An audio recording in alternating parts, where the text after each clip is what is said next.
For anyone who is either in this space or like looking to get in this space, right? Let's say someone's just a brand new content creator, 18 years old. They're like, I see Cora doing this. This is the path I want to go on. What would you recommend for them to get started and like to continue on this path? Well, number one, definitely try everything before you start. Like when I started, so many people get caught up in like, oh, I don't have a niche. And it's like, well, I didn't have a niche when I started and you probably didn't either. We just have to stumble through things before we figure out, okay, this is actually something I'm like really knowledgeable about and can also like teach about for a long time. So like I said, like I tried blogging, Amazon, drop shipping, and like even, in blogging, that was like on the tail end of things before I fell into social media management. Those topics were like a lot of lifestyle, like influencer content, stuff like that. So definitely if you're going to start creating content, just start creating content about everything that's of interest to you. And then once you kind of figure out like your niche, then take it from there. Yeah, you definitely have to start with like your passions, because if you just start with money in mind, it's not going to be sustainable. You're going to get burnt out after 6 months and you're going to be like, why am I still making content about this thing, whatever it is? And you're like, I don't even like this anymore.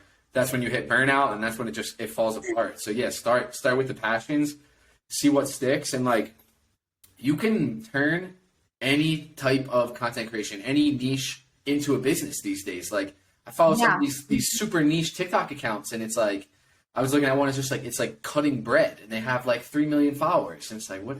It's crazy. It's so cool to see. Like when I first started, I thought I wanted to be a food blogger, right? I love cooking, and like my dad's a huge cook, so I've like gotten all of his recipes and stuff. But, I like wrote a few blogs about it, and I was just like, oh, this is not for me. Like it takes a lot of time and like, grocery shopping and resources and all that stuff. But anyways, so like as I kept experimenting with different like topics, I finally got into marketing. And if I said to myself at 18 years old, right, like I'm 21 now, if I looked at 18-year-old me and said, you're going to talk about marketing and you're going to post on TikTok for your living, I would have just laughed in my face. I would have been like, what is TikTok? What is marketing? I wouldn't have believed it. So you'll also probably, like, if you're just starting, you'll run into something that you weren't expecting you would like.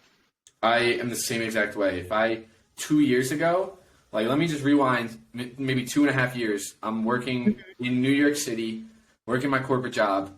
If I would have told myself that I was living in Colombia, making TikTok videos every day, I would have laughed. I wouldn't have even considered that as an option. Yeah. So I think that if you're someone who is just getting started in this world, you do have to realize that you're going to go through a ton of different failures. Like you said, you tried a bunch of different things. I'm the same way. Everyone's the same way, right? No one just starts something and boom, they're an expert.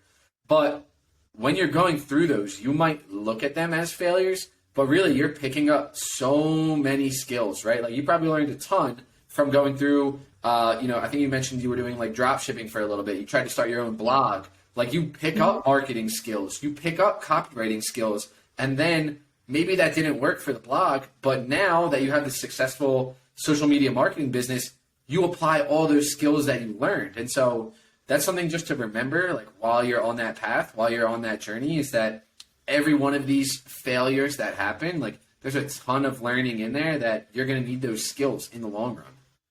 Yeah, definitely. And I feel like a mindset shift that a lot of creators need to make is to stop viewing it as a failure. Like if you try something and you don't like it, it's not really a failure. It's just like data and feedback for you.